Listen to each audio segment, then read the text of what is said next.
there's a connect wallet button when you first go to their site. You're going to click connect wallet, click metamask, and as long as you have the right blockchain selected, you have smart chain selected right here, then it will connect and it will show you that it's connected by showing you the last 4 digits of your wallet address. Now we can start using PancakeSwap for all the various things that we're going to talk about. Obviously, let's start by talking about the exchange to actually take the BNB that we have and turn it into crypto.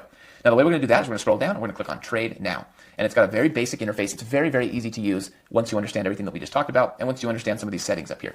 So you can see right here we have BNB and we can swap it for a bunch of different coins.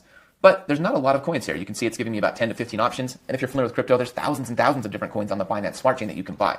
So what you're going to do is you're going to need to get what's called a contract address. Okay, we don't necessarily swap coin for coin. We actually use what's called contracts, and each coin comes with a contract that you can use to buy and swap in that coin. Now, the way you'll get contract addresses in a safe way, okay, is through a site called coinmarketcap.com.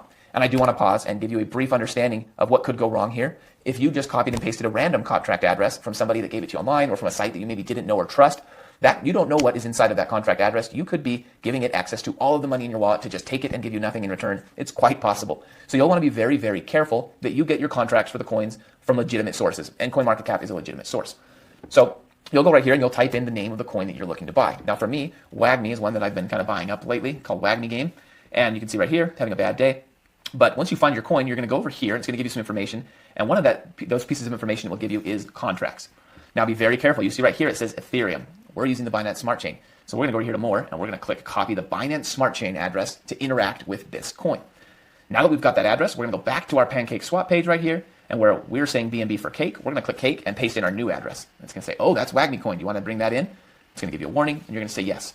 Now we can make this swap right here using our BNB that we sent over earlier from crypto.com. Okay, and you can see here, I don't have a ton of BNB, but that's okay. We don't, WAGMI is not a very expensive coin. So next you're gonna wanna select an amount. You can either select it in BNB or in WAGMI. I'm gonna click max here, and then I'm gonna kind of lower that actually. We're just gonna take that one out. And you can see right here, I'm gonna spend about 0.02 BNB for 6 million or 60 million WAGMI coin. Now, the nice thing about PancakeSwap and the Binance Smart Chain is fees are significantly lower than some of the other ones. You're gonna find that this costs almost nothing to make this swap, which is why I'm willing to do it on this tutorial. But you're going to want to look up here inside of PancakeSwap, and you can see there's a couple options right here. You're going to want to click on settings. And most of these don't matter, but the one that you really need to understand is called slippage.